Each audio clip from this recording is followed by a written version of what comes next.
안녕하세요. 아틀란타 생활정보 의료편 헬스원 케어 강창석 내과의 강창석입니다. 오늘도 지난 시간에 이어서 또 의료 정보에 대해서 이야기를 나눠보겠는데요. 오늘은 그 당뇨병에 대해서 우리가 흔히 많이 듣는데 이제 최근에 아마 그 병원을 방문하시면 이제 당뇨 전 단계, 영어로 얘기하면 프리다이베틱이라는 그러한 그 용어를 쓰면서 이제 당뇨병은 아니지만 그 당뇨 전 단계라고 하는 그러한 그 진단명을 받는 분들이 종종 아마 있으실 겁니다. 제 클리닉에서도 제가 이제 그 환자를 팔로우업 하는데 이게 피 검사 상으로 이제 이 당이 좀 높아서 좀 세부적인 검사, 즉 그 헤모글로빈 A1C라고 그래서 당화 색소 그 수치를 보는데 그 수치가 이제 그 5.6까지는 정상이고 5.7부터 6.4까지가 당뇨 전 단계, 그 다음에 6.5 이상이 되면 우리가 당뇨로 진단할 수 있는 좀 손쉬운 방법이 있고요. 피검사상으로. 그 다음에는 이제 예전과 같이 그 이런 당뇨냐 아니냐를 할 때는 이제 공복 혈당 검사 해가지고 이게 한번 잴 수도 있고요. 그 다음에는 혹은 그 75g의 그 포도당을 공복에 이제 재고 그 포도당을 75g을 먹고 그 다음에 2시간 있다 측정해서 그 수치의 변화에 따라서 우리가 그 당뇨 전 단계다, 당뇨다, 뭐 당뇨가 아니다 이런 그 판단을 내리게 되는데요. 오늘은 그 뭐 구체적인 그 방법을 얘기하려고 하는 것이 아니라 이제 당뇨 전 단계가 당뇨병이 혹은 당뇨 전 단계가 왜 생기는가에 대해서 한번 생각해 보고요. 그러면서 조금 더 구체적으로 그런 당뇨 전 단계에 그 연관된 그 이야기를 좀 해보려고 합니다. 그래서 당뇨 전 단계는 쉽게 얘기하면 당뇨병이 왜 생기냐면 우리 몸에 이제 2형 당뇨병을 얘기하는 거지만 1형 당뇨병은 뭐냐면 우리 췌장에서 그 당뇨에 필요한 그 인슐린을 전혀 만들지 않는 그 이유는 여러 가지 뭐 면역적인 방법 이유나 혹은 그 감염으로 인해서 그 췌장에서 그 인슐린을 만드는 그 셈이 망가지는 경우가 이제 1형 그 당뇨병이라고 얘기하고요. 2형 당뇨병의 경우에서는 뭐냐면 그 당뇨 인슐린의 저항성에 대해서 얘기하는 거죠. 결국은 뭐냐면 세월이 가면서 몸에서 인슐린에 대한 그 저항성이 생겨서 우리가 몸에서 필요한 하루에 필요한 인슐린이 예를 들어서 뭐 100유닛이 필요하다 그러면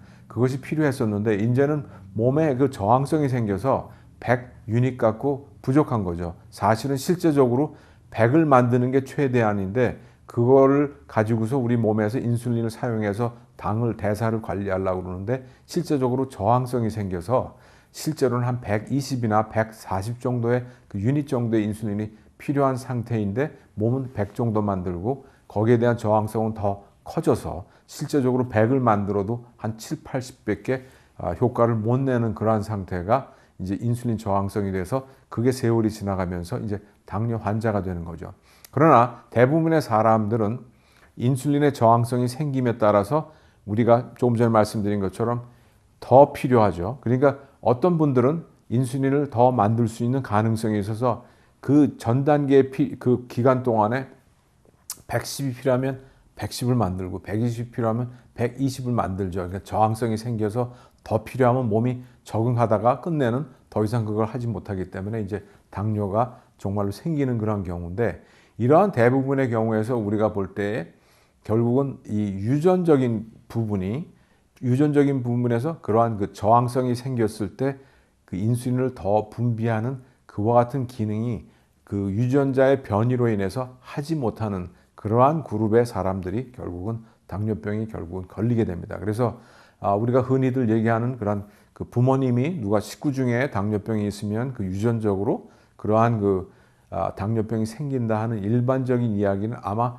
이러한 그룹에 속하는 부분들을 얘기할 겁니다. 즉 뭐냐면 유전적으로 당뇨의 인슐린에 대한 저항성이 생겼을 때에 내 몸이 그 인슐린을 더 만들 수 있는 그런 기능 등이 유전적으로 안 되는 그런 사람의 그룹, 그 사람들이 아마 그런 당뇨병 2형을 걸리는 그 유전적인 요인이라고 생각됩니다. 그러나 오늘 또 얘기를 해보려고 하는 것은 비만 환자입니다. 즉 뭐냐면 인슐린에 대한 저항성은 그 비만 환자에게도 이제 생기는데 이 비만 환자는 이 두 그룹으로 우리가 나눠서 볼 수 있습니다. 한 그룹은 약 25%의 비만 환자는 그렇게 비만하고 그래서 저 사람은 당뇨병 걸릴 확률이 많겠다라고 생각하지만 우리가 그 25%의 비만 환자는 어떠한 비만 환자냐면 대사적으로 건강한 비만 환자입니다. 그 얘기는 뭐냐면 인슐린에 대해서 굉장히 예민한 그런 환자들이죠. 그러니까 결국은 인슐린에 대해서 몸에 저항성이 생기지 않고 예민한 상태를 유지하기 때문에 결국 매번 100유닛의 인슐린이 필요하면 그 100유닛이 더 필요할지라도 몸이 굉장히 예민하기 때문에 더 만들지 않아도 충분한, 비록 비만일지라도 그러한 형태의 체질을 갖고 있는 그러한 사람들이 있습니다. 그래서 그런 사람들을 우리가 metabolically health obese patient, 영어로는 그렇게 하는데 한국말로는 대사적으로 건강한 비만 환자라는 그런 그 표현을 우리가 직역하면 그렇게 될 것 같은데 모르겠습니다. 정확한 그 한국말로 의학 용어는 어떻게 될지 모르겠지만 그게 한 25%고요. 그 다음에 한 75%의 환자는 정말 이 사람들은 metabolically unhealthy obese. 그 얘기는 뭐냐면 대사적으로 그 불건강한 비만 환자의 그룹이 한 75%가 있습니다. 그래서 이 그룹의 환자들은 운동을 하거나 이런 그 아무리 뭐를 노력을 해도 이 당뇨병으로 가는 그런 과정을 막을 수 없는, 미안하게도 그러한 상태에 있는 환자들이고요. 그런 사람들은 그 우리가 생활 패턴이나 그런 엑서사이즈, 운동을 하셔도 몸이 줄지 않고 이런 어떤 그러한 그 대사의 그런 그 항진이, 개선이 보이지 않는 사람들이 한 75% 있는데 이 가운데에 가장 중요한 그 발견점은 무엇인가 하니 지방간입니다. 그래서 그러한 사람들 가운데는 지방간이 흔히 발견되는데 여기에서 우리가 지방간을 잠깐만 얘기해 보면 지방간은 가장 흔하게 우리가 지방간에서 있는 것은 술을 많이 드시면 그 알코올로 인한 그런 지방간이 있을 수가 있고요. 그러나 또 한 가지는 술을 드시지 않는 그러한 그룹 중에서도 지방간이 생길 수 있다는 것. 그래서 많은 특히 뭐 여성분들 가운데에는 조금 약간 그 체중이 많이 나가지만 이상하게 피 검사하면 간 기능 검사가 어딘가 이렇게 비정상인 수치가 나오는 분들이 있는데 간염 검사를 하면 그것도 깨끗하고요. 그런 아무것도 없는 상태에서 정말로 건강할 뿐인데 왜 그런 그 간 수치가 올라갈까 할 때 그런 분들을 가보면 좀 비만이 있고 근데 그런 분들 가운데 대부분은 지방간인 경우가 많죠. 그래서 우리가 지방간 그러면 아주 기름진 음식을 먹거나 이런 뭐 술을 드시거나 하는 그러한 분들을 먼저 생각하는데 그렇지 않고 이와 같이 그 비만이면서 그와 같은 지방간이 생기는 사람들은 사실은 많은 부분들이 중성지방이 높고 그 다음에 이런 분들은 그 탄수화물, 그러니까 밥이나 빵이나 떡이나 이러한 그 과일 중에서도 단 거를 많이 섭취하거나 이렇게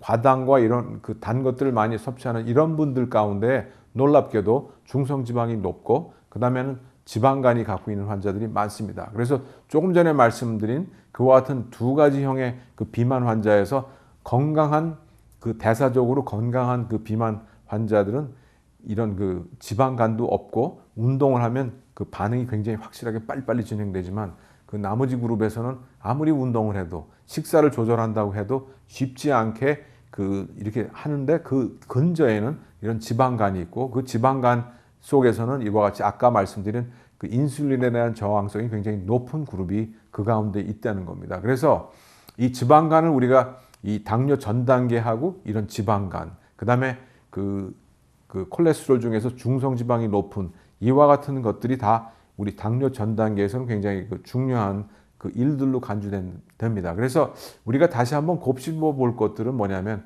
이 당뇨 전 단계라는 얘기를 들었을 때 우리가 간 수치나 이런 혹은 초음파 검사를 통해서 지방간이 있는지 없는지를 한번 확인해 보고 그 다음에 우리가 체질적으로 내가 아무리 노력해도 안 되는 이유가 뭔지, 그리고 남들만큼 내가 안 먹고 운동을 하는데도 체중도 안 줄고 여러 가지 상태가 변하지 않는 그와 같은 상태에 있을 때는 우리가 주치의하고 상담하면서 결국은 그런 분들은 아무리 운동을 해도 식이요법을 해도 이런 지방간이 없어지지 않고 상태가 그대로 되면서 계속 일이 진행되다가 결국 그 당뇨병이 발견되는데 이런 분들은 약물적으로 그런 지방간을 치료해야 되는 그러한 같은 좀 다른 방법으로 접근해야 될 것 같고요. 그 다음에는 이 당뇨 전 단계에서도 우리가 메포민이라든지 몇 가지 약을 당뇨는 아니지만 우리가 당뇨 전 단계에서도 당뇨병 환자한테 치료하는 그런 약을 쓰면서 그러한 그 당뇨병의 진행을 막는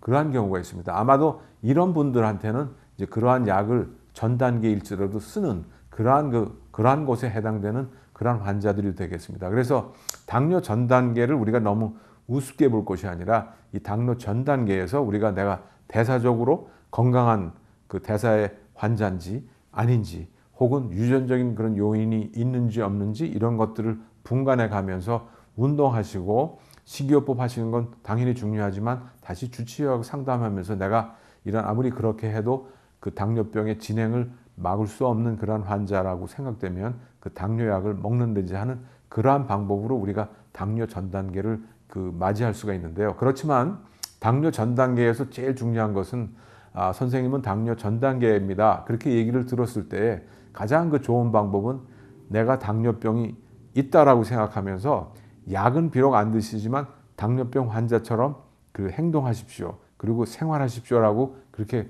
강력히 권해드리고 싶은 거는 뭐냐면 그런 식이요법과 규칙적인 그 식사, 그다음에 규칙적인 운동 같은 것들이 그리고 더 이상 내가 체중이 늘지 않도록 노력하는 그러한 그 모습이 그 당뇨병 환자처럼 사는 것이 당뇨 전 단계의 분들이 당뇨 환자로 그 진전되지 않는 제일 그 첫 번째 해야 할 일이 아닌가 이렇게 생각됩니다. 여기서 그 한 가지 그냥 그 좀 흥미로운 사실을 한 말씀 드리면서 오늘 이 시간을 마치려고 하는데요.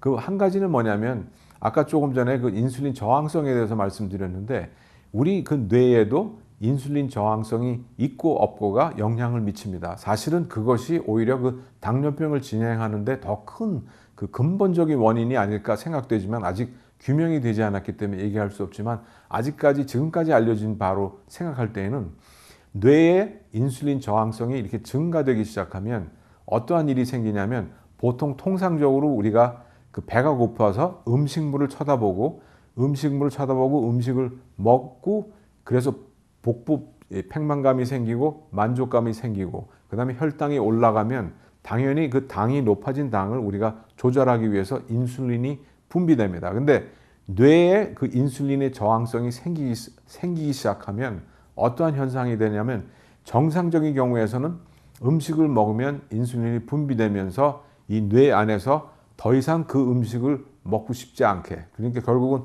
이제 만족하기 때문에 더 이상 그 음식을 봐도 먹고 싶은 생각이 들지 않는 것이 정상인데 이런 뇌 안에서 인슐린 저항성이 점점 증가되면 어떠한 현상이 생기는가 하니 그 밥을 먹고 싶은 걸 먹어서 혈당이 올라감으로 인해서 인슐린이 분비돼서 그 혈당을 낮추려고 하는 그러한 작용 속에서 정상적으로 생각하면 그 뇌에 그 인슐린이 증가했을 때 그와 같은 식욕의 마음이 꺼지는 것이 정상 반응인데 그러한 그 뇌 속에서의 인슐린 저항성이 높아진 그러한 환자들은 그와 같이 그 더 이상 먹고 싶지 않은 마음이 아니라 계속 먹고 싶은 생각이 들기 때문에 결국은 어떤 비만이 계속되고 그 뇌에 있는 인슐린 저항성이 계속 그렇게 되기 때문에 식욕을 절제할 수 없는 그렇기 때문에 결국은 당뇨로 계속 진행된다 하는 그와 같은 그 재미있는 그 연구 결과가 나왔습니다. 그래서 이와 같은 상태에서 볼 때는 결국은 이 뇌 속에서 인슐린 저항성이 있는 것은 굉장히 그 어린 나이에서부터 그런 것들이 발견되고 심지어는 그 부모가 그 임신하였을 때 그 임신성 당뇨병이 있을 때에 결국은 당이 높은 수치로 이게 유지되면 그 태아도 결국 높은 수치의 당으로 그 태아가 이렇게 그 혈액을 공급받기 때문에 그때부터 벌써 그와 같은 뇌의 인슐린 저항성이 높아지는 그와 같은 기반을 마련한 것이 아닌가 하는 그와 같은 연구의 그 결과입니다. 그래서 결국은 이와 같은 당뇨는 이런 그 임신성 당뇨 그럴 때부터도 조심해야 되고 아주 어린 나이에서부터 그와 같은 그 당뇨가 그런 불씨가 시작된다는 것 그런 것들이 그 최근에 그 밝혀진 그 인슐린 저항성이 뇌에서 미치는 영향에 대한 그 흥미로운 기사가 있습니다. 그래서 결국은 우리가 살면서 태어날 때부터 어렸을 때부터 혹은 임신 때부터 우리가 준비하고 조절하고 조심하여야만 그 당뇨를 또 예방할 수 있는 그러한 분야도 그런 부분도 우리 당뇨에 있다는 것. 그래서 예방하기가 점점 어려워지지만 또 한 가지는 이렇게 우리가 좀 더 많은 지식을 정보를 알게 됨으로써 나중에는 좀 더 당뇨를 좀 더 효과적으로 지혜롭게 대처할 수 있는 날이 올 것이라고 생각됩니다. 지금까지 아틀란타 CBS 생활정보 의료편 헬스본 케어 강창석입니다. 네, 안녕히 계십시오.